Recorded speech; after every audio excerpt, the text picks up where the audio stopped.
UCC से धर्म सांस्कृतिक की रक्षा व नारी सम्मान बढ़ेगा। इससे हमारे दो लागू करो जनसंख्या नियंत्रण कानून की आवश्यकता नहीं होगी।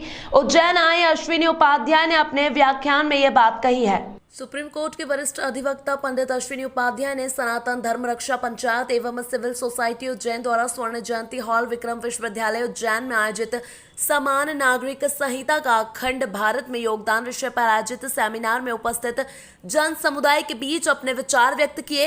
कार्यक्रम का शुभारंभ मां सरस्वती की वंदना और मां सरस्वती के चित्र पर आगंतुक अतिथियों द्वारा माल्यार्पण कर किया गया है।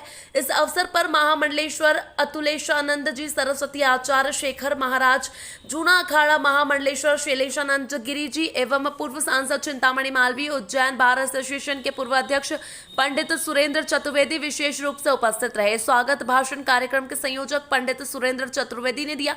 कार्यक्रम की प्रस्तावना पूर्व सांसद चिंतामणि मालवीय ने रखी। कार्यक्रम का संचालन आयोजक पंडित सुदीप व्यास ने किया तथा आभार एमआईसी सदस्य पार्षद शिवेंद्र तिवारी ने माना।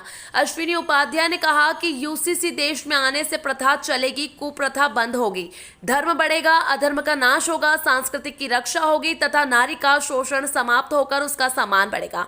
नारी को उसका अधिकार मिलेगा, समान शिक्षा के अवसर मिलेंगे। पाठ्यक्रम में संस्कृत, वेद, उपनिषद, पुराणों को सम्मिलित कर पढ़ाया जाना चाहिए। लॉर्ड मैकाले के समय की शिक्षा व्यवस्था को शैक्षणिक जगत से इसी तरह समाप्त किया जाना चाहिए जैसे अंग्रेजों के बनाए हुए 1500 कानून मोदी सरकार ने तुरंत समाप्त कर दिए।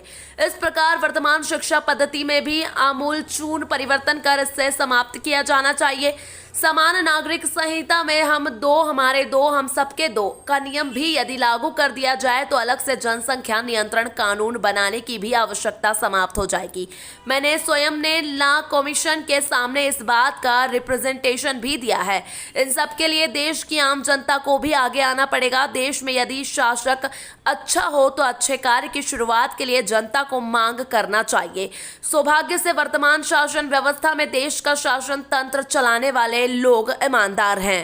ये तमाम जो चाहे वो गुरुद्वारा प्रबंधक कमेटी हो या सारी मस्जिदें हो या सब कुछ हो, जो दरगाह भी हो, उनका संचालन तो वो करते हैं, लेकिन हिंदुओं के सारे मंदिर सरकार के पास है और उनका अरबों रुपया सरकार के पास चले जाता। कभी हमने विद्रोह नहीं किया, कभी हमने इसको विरोध नहीं किया, कभी हमको ऐसा नहीं लगा कि ऐसा क्यों हो रहा है कि हमारे साथ ये अन्याय और दूसरा जो संप्रदाय है उसका पैसा उनके पास, बल्कि हमसे पैसा लेकर के वहां जा रहा है। ये कभी हिंदू समाज में गुलाहट तो थी, एक विरोध, एक क्रोध तो था, लेकिन कभी उसको अभिव्यक्ति नहीं मिली।